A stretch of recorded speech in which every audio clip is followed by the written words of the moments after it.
গাড়ির ধাক্কায় মাথায় চোট পেয়ে চিকিৎসকের পরামর্শে বিশ্রামে রয়েছেন বারাসাতের তৃণমূল প্রার্থী কাকলি ঘোষ দস্তিদার।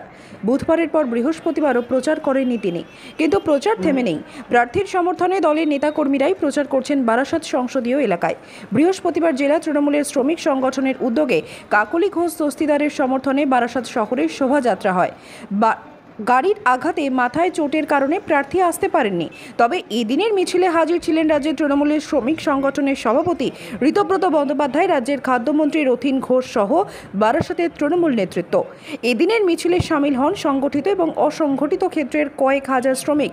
এদিন টাকি রোড ধরে শততল মাঠ থেকে মিছিল শুরু হয় এবং তা শেষ হয় 34 নম্বর জাতীয় সড়কের ময়না সংলগ্ন এলাকায়।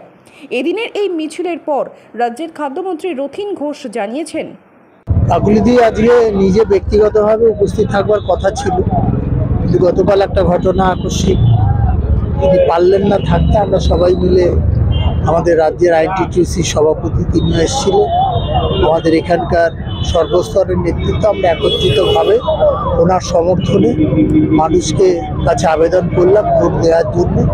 এবং আমার বিশ্বাস যে বারাসাত শহরের ফলাফল এবারে অন্যান্য বিধানসভার ক্ষেত্রে অনেক বেশি ভালো হবে আমার বিশ্বাস। এবং এখানকার সমস্ত কাউন্সিলর, সমস্ত দলের নেতৃত্ব, শাখা সংগঠনের নেতৃত্ব, তারা সবাই মিলে ঐক্যবদ্ধভাবে কাজ করছে। যারা অনেকে অনেক কথা বলছেন, কিন্তু শেষ হাসিটা আমরাই হাসি। রাম তো নিজে চেয়েছিলেন সুশাসনের জন্য।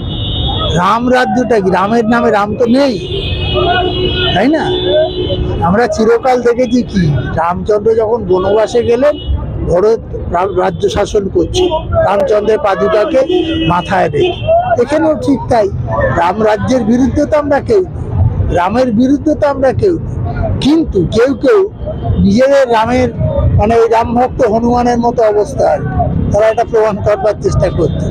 হাইকোর্টের নির্দেশ, ইলেকশন কমিশনের বারণ সত্ত্বেও কালকে আমরা দেখেছি অনেক জায়গায় সশস্ত্র মিছিল হয়েছে। এটা না করাটাই বাঞ্ছনীয় আর কি।